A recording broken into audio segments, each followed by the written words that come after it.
कभी सोचा है कि बातचीत में सबसे शक्तिशाली चीज वो शब्द हो सकते हैं जो कहे ही नहीं गए। आज हम इसी के बारे में बात करने वाले हैं। रणनीतिक मौन मतलब खामोशी का सही इस्तेमाल करके किसी भी बातचीत या कमरे का माहौल कैसे कंट्रोल किया जा सकता है।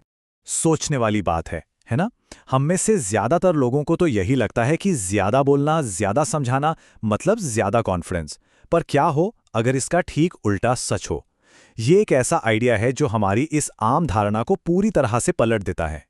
तो फिर सवाल ये उठता है कि अगर ज्यादा बोलना जवाब नहीं है, तो वो लोग जो बड़ी आसानी से सबका ध्यान अपनी ओर खींच लेते हैं, उनका सीक्रेट क्या है?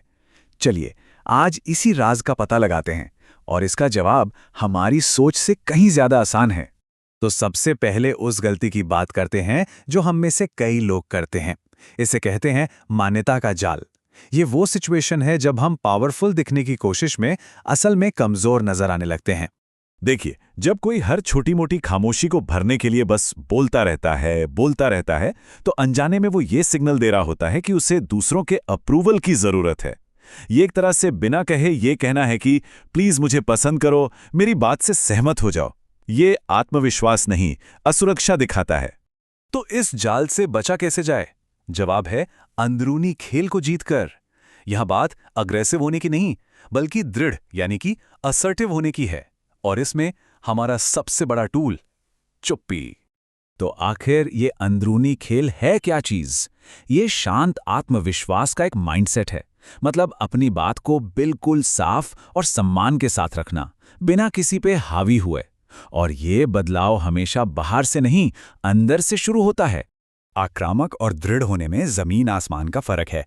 एक तरफ है आक्रामक व्यवहार, दूसरों की बात काटना, आवाज ऊंची करना, और दूसरी तरफ है दृढ़ता, एकदम शांत और स्थिर लहजा, बीच बीच में सही जगह रुकना और आंखों में आत्मविश्वास। असली शक्ति यहीं छिपी है। चलिए, अब आते हैं मुद्दे पर। इससे असल में करना कैसे है? अब हम बात करेंगे रणनीतिक मौन की, या जिसे साइकोलॉजिकल पॉज भी कहते हैं। ये एक ऐसी तकनीक है जो खेल को पूरी तरह से बदल सकती है। ये सुनने में जितना सिंपल है उतना ही पावरफुल भी। बस 4 स्टेप्स हैं। पहला, अपनी बात बिल्कुल साफ साफ कहिए। दूसरा, बोलना बंद कर दीजिए, बिल्कुल खामोश। तीसरा, सामने वाले से आत्मविश्वास के साथ आई कांटेक्ट बनाए रखिए। और चौथा, और सबसे जरूरी, बस इंतजार कीजिए, उस चुप्पी को अपना काम करने दीजिए। जब आप ऐसा करते हैं तो पता है क्या होता है? सामने वाले के दिमाग में एक अजीब सी बेचैनी और जिज्ञासा पैदा होती है। वो सोचने पर मजबूर हो जाते हैं कि आगे क्या होने वाला है। देखिए, चुप्पी एक वैक्यूम, एक खालीपन पैदा करती है। और इंसानी दिमाग को बातचीत में खालीपन पसंद नहीं है। लोग उस खालीपन को भरने के लिए बेचैन हो जाते हैं। और बस यहीं से सारा खेल आपकी तरफ मुड़ जाता है। तो जब ये वैक्यूम बनता है तो सामने वाले के दिमाग में क्या चलता है?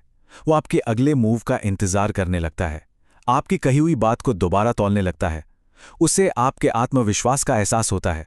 और सबसे बड़ी बात, उस पर पहले बोलने का एक अंदरूनी दबाव बनने लगता है, जिससे पावर डायनेमिक्स आपके पक्ष में आ जाते हैं। तो आखिर में इसका नतीजा क्या निकलता है? इसका इनाम है उस पूरी बातचीत पर आपका कंट्रोल। चलिए, अब इसके असली फायदों को एक साथ देखते हैं। तो याद रखिए, चुप्पी बेताबी नहीं, आत्मविश्वास दिखाती है।